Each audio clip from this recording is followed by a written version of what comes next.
stole his first term as president. These absolute liars who run around trying to act like they're the protectors of democracy completely ruined it, tried to undermine it at every turn and at the highest levels with lies, with out and out lies that were really serious, and changed foreign policy and changed the course of history in this country in Trump's presidency. And there must be accountability. There has to be actual criminal accountability for those who lied. And I can't wait to see this administration.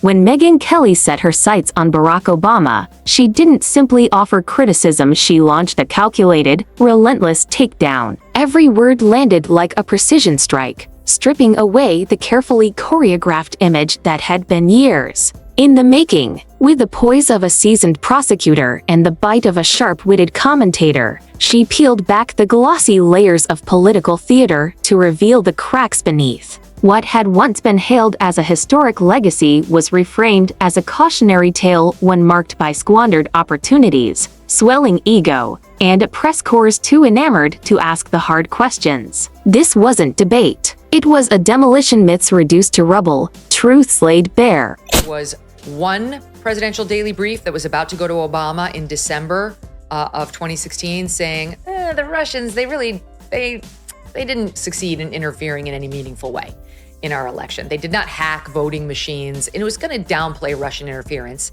And then they stopped the presses. Obama interfered and said, hold on. And there was a memo saying, per the president's directive, and they're going in a new direction. Lo and behold, what happened next was, we're going to do a new assessment, and we're going to see what Russian interference was. Immediately, the media started reporting, it was huge. They interfered in everything. They tried. Barack Obama's presidency played out like a blockbuster TV drama opening with a dazzling pilot that had critics raving, dialogue so smooth it could sell sand in a desert, and a finale that left viewers questioning whether the writers had lost the plot halfway through season 2. For Megyn Kelly, the material practically wrote itself. His record brimmed with unexpected plot twists, glaring continuity errors, and enough political bloopers to fuel a coast-to-coast roast tour. He was marketed as the cool, unshakable hero destined to rescue American politics from its own chaos. But peel away the soaring speeches, the cinematic drone shots, and the airbrushed imagery, and the reality felt less like a superhero origin story and more like an overhyped, over-budget Netflix series complete with filler episodes and unresolved storylines. While Andy and others are zeroing in on the notion that before they sat with Obama, they were going to tell him, no attempts to hack our election infrastructure. And Andy will later argue, them later coming out and saying, but lots of attempts to interfere in the election in general, and totally to help Donald Trump. He's saying that. If you're enjoying this video, don't forget to subscribe and tap the bell icon so you never miss a moment. Barack Obama swept into office on a tidal wave of hope, so massive it could have powered California's electric grid for a decade straight. The nation expected nothing less than a political revolution, big promises, bold action, and history in the making. What arrived instead was a masterclass in marketing, complete with sleek slogans, carefully staged imagery, and delivery that often felt lighter than advertised. It was like ordering a 5-star steak dinner only to be served a kale smoothie, technically nutritious, but nowhere near what you envisioned. And Megyn Kelly, she'd have no shortage of material to work with, exposing how that meticulously polished image concealed a presidency mired in the same political quicksand that swallowed so many before it. We do not do at least one clip from the Barack Michelle Obama appearance, the podcast, because everybody thinks they're getting a divorce, and let's face it, they probably are. She dragged him onto her show with brother Craig, and the following took place. Here's how it started in SOT 36. Barack Obama, can you join us on Come our on set? out here, brother. Welcome to IMO. Look at you.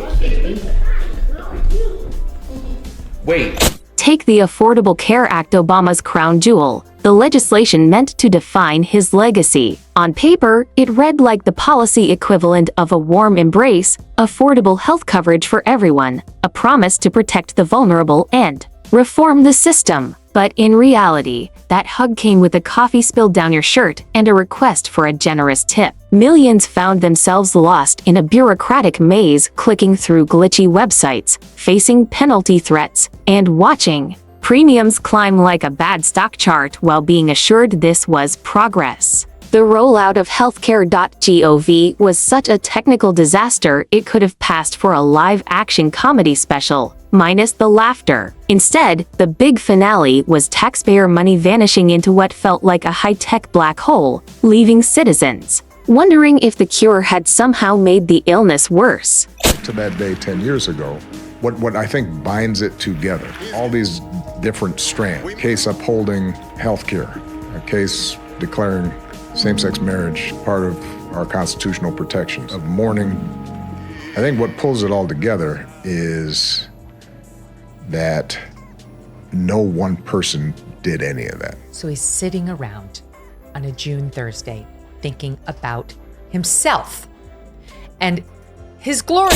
And then came his foreign policy the season of the show where Barack Obama cast himself as the reluctant warrior, the leader who would trade battlefields for bargaining tables and replace bombs with dialogue. It was a compelling narrative, until reality rolled the credits. Under his watch, the drone program didn't just grow, it exploded, transforming swaths of the Middle East into something that looked eerily like live-action video game maps. The administration spoke with polished confidence about precision, strikes, and surgical operations, but the real-world footage often told a far messier, bloodier story, especially for civilians caught in the crosshairs. Megyn Kelly would have a field day with that contradiction, skewering the irony of a Nobel Peace Prize laureate commanding a military playbook with a body count rivaling, and in some cases surpassing, the very leaders he once condemned on the world stage.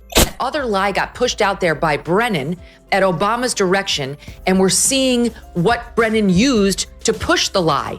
One was Steele dossier, which this points out as it fell apart, and the guy went to him, CIA analyst, to say, it's fallen apart, we can't use this. He said, yes, but doesn't it? His handling of Syria was less a decisive strike and more a geopolitical masterclass in hesitation. He famously drew a red line over the use of chemical weapons, a line meant to project strength and resolve. But soon, that line blurred, faded, and eventually vanished like it had been drawn in disappearing ink. The unspoken message? Under his leadership, America's word felt negotiable. It became a sort of choose-your-own-adventure diplomacy, one where allies scratched their heads and adversaries felt just bold enough to test the waters. Meanwhile, Russia didn't just test the waters. It cannonballed into Crimea. The Obama administration's response? Sanctions so mild they could have doubled as passive-aggressive Hallmark cards. Back home, his economic record became a political Rorschach test. Supporters saw a slow, methodical recovery from the 2008 crash. Critics saw stagnant wages, ballooning national debt,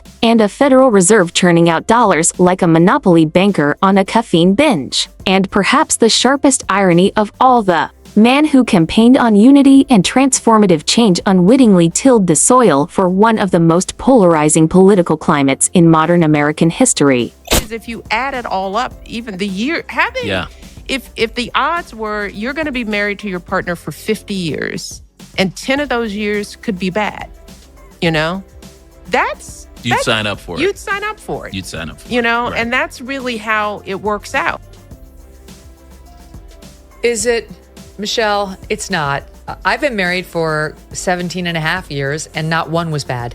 I think she and he married. And then there's the surveillance state, because nothing says hope and change like putting the NSA on performance enhancers. You'd think a former constitutional lawyer might pause before supercharging government spying programs, but under Obama, the reach of mass surveillance swelled like it had just discovered steroids. Edward Snowden's bombshell leaks yanked back the curtain, revealing just how comfortable the administration had become with vacuuming up data on American citizens, then packaging it as a public safety feature, like a seatbelt you never agreed to wear. Megyn Kelly would have a field day here, pointing out the deep irony. The man who championed transparency presiding over one of the most secretive administrations in decades wielding the Espionage Act against whistleblowers with a zeal that made some of his predecessors look downright forgiving. And of course, there was the celebrity factor. Obama seemed to relish being America's leading man late-night talk show.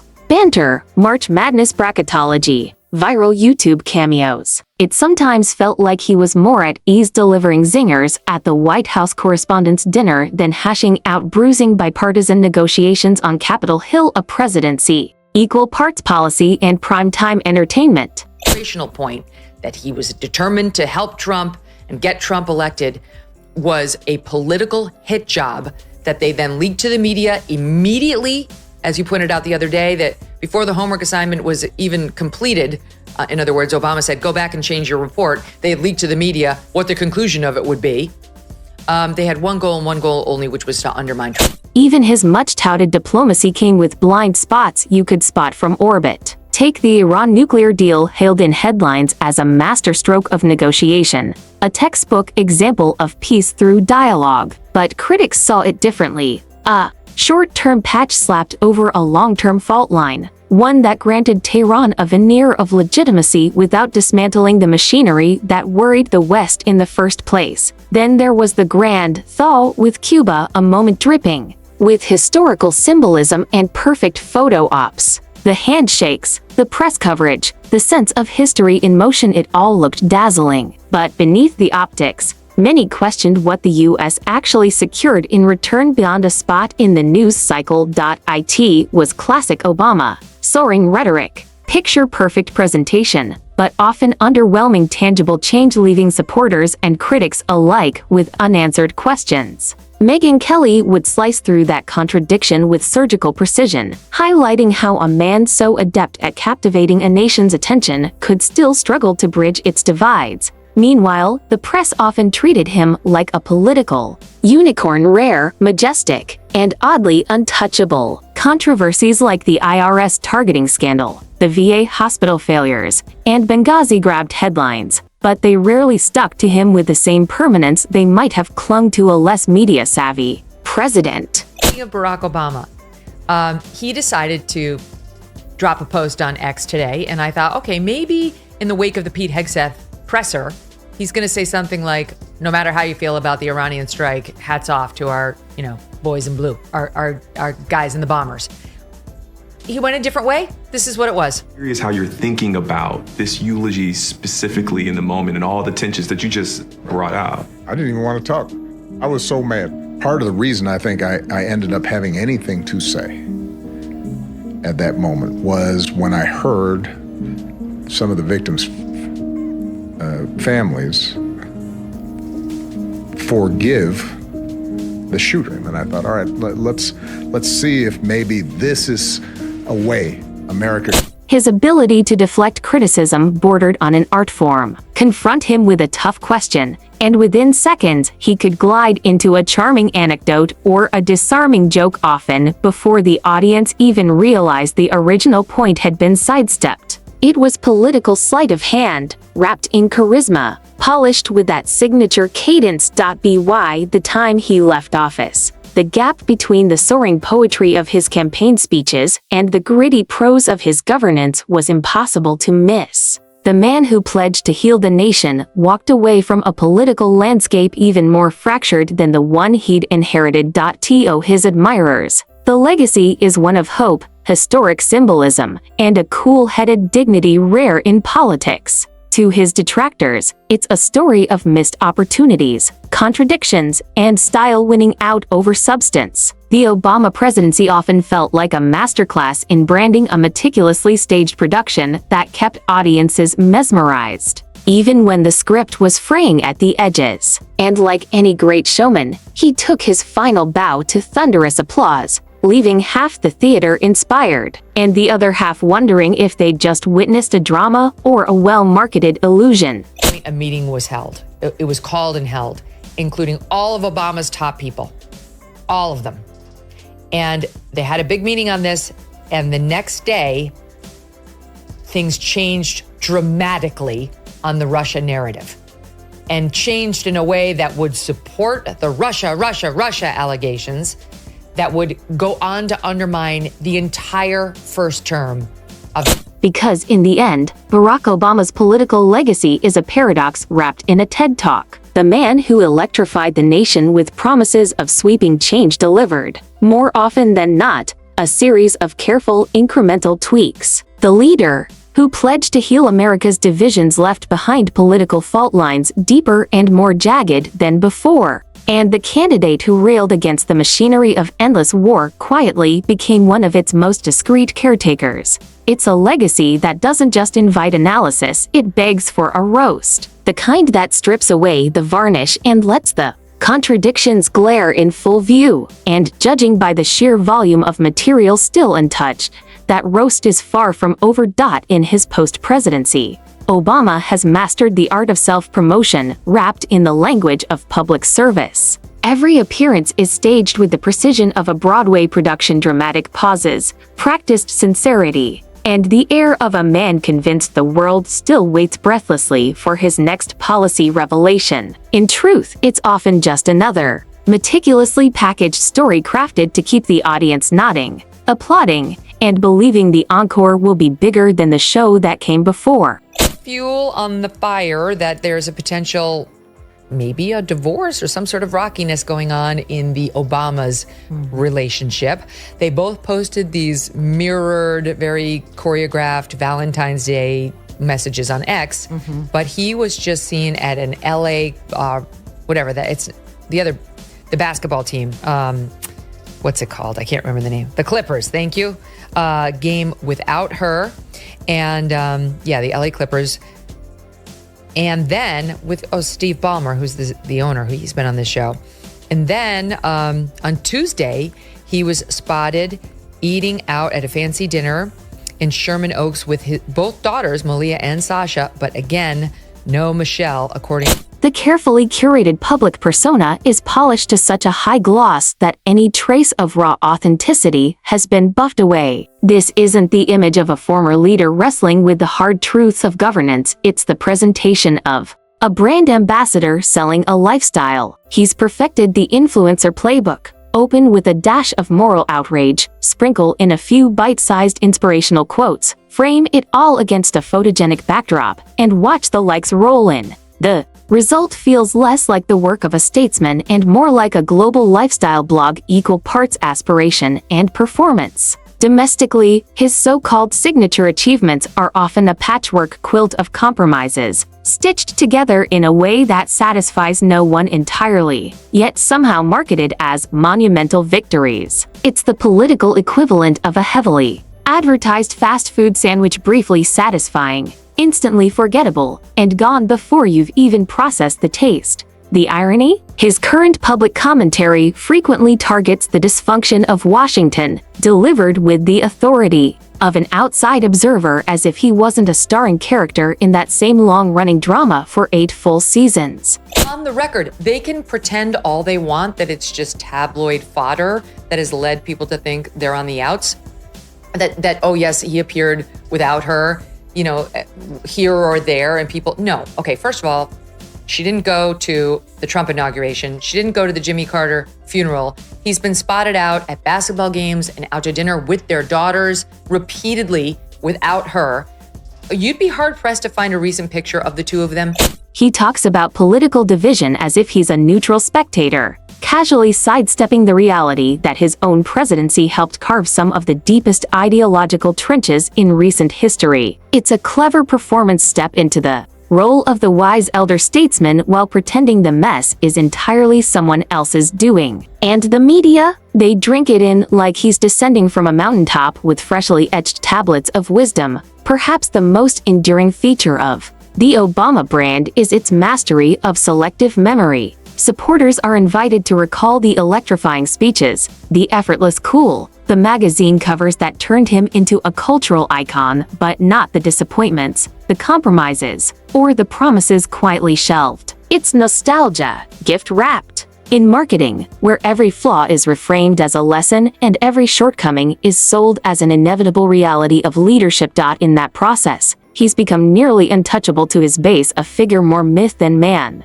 Even as the historical record becomes more tangled, The image remains pristine. Strip away the glossy visuals, though, and you find a tenure defined by half measures, safe bets, and an uncanny ability to hover above the fray just enough to escape lasting blame.